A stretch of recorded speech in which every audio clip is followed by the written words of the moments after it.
मैं जमशेद नायक आप सभी को स्वागत करते हैं। आइए आज हम लोग सीख लेते हैं दोस्त भारतीय संसद के बारे में। भारतीय संसद क्या होता है देखते हैं। संसद जो है, भारतीय संसद जो है वो तीन तीन से मिलकर बना होता है। पहला तो लोकसभा, दूसरा राज्यसभा और तीसरा राष्ट्रपति। इन तीनों से मिल कर के संसद कहलाता है। तो संसद के बारे में अगर बात करते हैं तो अनुच्छेद की अगर बात करें तो संसद में याद रखिएगा सरल, स से संसद जो 79 पर है, 79 अनुच्छेद में है। फिर उसके बाद र से राज्यसभा जो 80 पर है, 80 अनुच्छेद के अनुसार है। और फिर ल से लोकसभा जो 81 अनुच्छेद में है। चलिए देखते हैं इसके स्ट्रक्चर के बारे में। स्ट्रक्चर के तहत हम लोग पढ़ते हैं इसको। पहला है सदन। राज्यसभा राष्ट्रपति और लोकसभा से मिलकर बना हुआ है। ये द्विसदनीय व्यवस्था होता है। राज्यसभा के बारे में पढ़ते हैं तो राज्यसभा जो होता है उसके बारे में जानते हैं। राज्यसभा जो होता है एक उच्च सदन कहलाता है। यह एक अस्थाई होता है।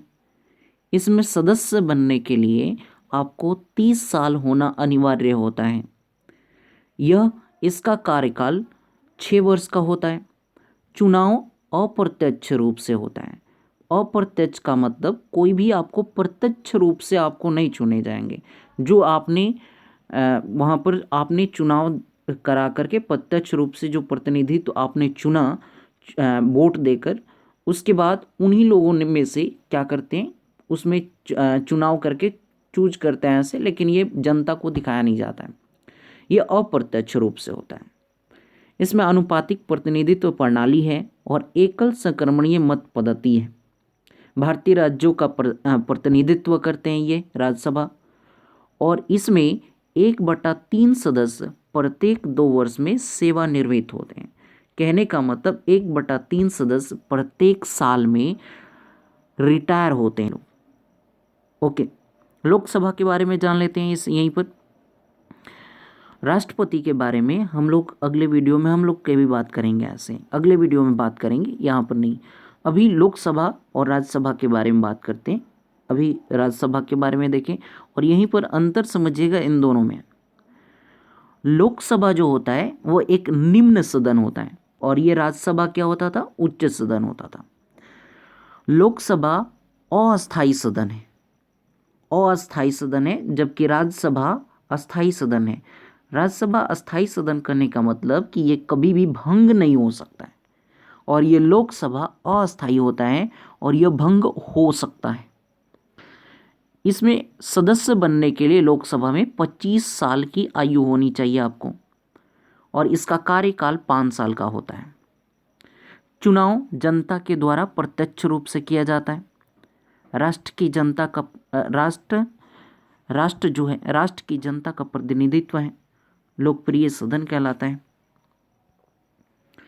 संसद जो है अनुच्छेद 79 के तहत, राज्यसभा 80 के तहत और लोकसभा 81 के तहत आप सरल याद रखेंगे।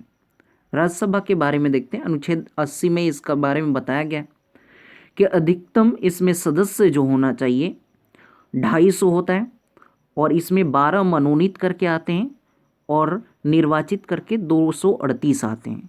238 में 229 राज्य से आते हैं और केंद्र शासित प्रदेश से 8 आते हैं। फिर उसके बाद वर्तमान में अगर बात करें तो 245 सदस्य हैं, 12 को मनोनीत किया गया है और निर्वाचित 233 किया गया है। राज्य से 225 आए हुए हैं निर्वाचित करके, और केंद्र शासित प्रदेश से 8 आए हुए हैं। दिल्ली से 3 आए हैं, 8 में 3 दिल्ली से आए हैं। पांडिचेरी से 1 आए हैं और जम्मू एंड कश्मीर से 4 गो आए हैं। ओके, मनोनीत का कहने का मतलब कि उसका कोई निर्वाचन नहीं होता, मनोनयन करके आता है ऐसे। ओके, लोकसभा अनुच्छेद 81 के तहत ये बात किया गया है। अधिकतम सदस्य 552 होनी चाहिए। मनोनीत करके 2 आते हैं और निर्वाचित करके 550 आते हैं। इसमें 2 एंग्लो इंडियन जो होते हैं वो मनोनीत किए जाते हैं। ओके, एंग्लो इंडियन के बारे में अगले वीडियो में हम बताएंगे आपको। राज्य से 530 निर्वाचित करके आते हैं और केंद्र शासित प्रदेश से 20 आते हैं। वर्तमान में लोकसभा के सदस्य अगर कहें तो 545 हैं। मनोनीत 2 होकर के आए हुए हैं जो एंग्लो इंडियन होंगे।